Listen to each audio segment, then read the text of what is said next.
Let's review a little bit about MUN.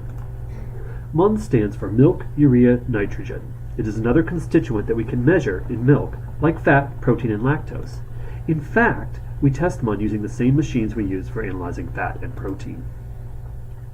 MUN values in milk are important because they indicate how effectively a herd of cows is using the protein in their feed. While farms are not paid on MUN, they can use the results to analyze how effectively they are feeding the cows. This is important because feed is a major cost on dairy farms. To summarize, MUN helps measure how a cow uses the protein in her diet. This is important since protein in a cow's diet can be expensive, and farms want to make sure every dollar they spend in feed is being used effectively.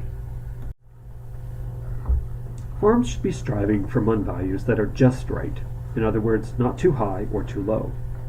The most current recommendations are that MUN values should be between 10 and 12 milligrams per deciliter.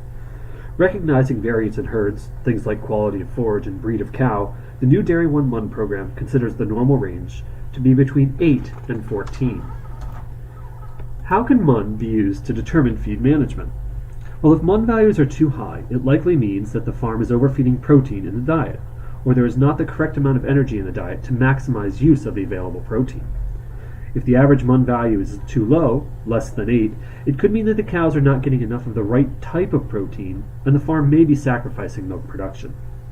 If there is a large MUN variation within a group of cows, so greater than 50%, this often indicates feed management issues within the group. For example, the cows could be overcrowded, meaning some don't get enough of a balanced ration.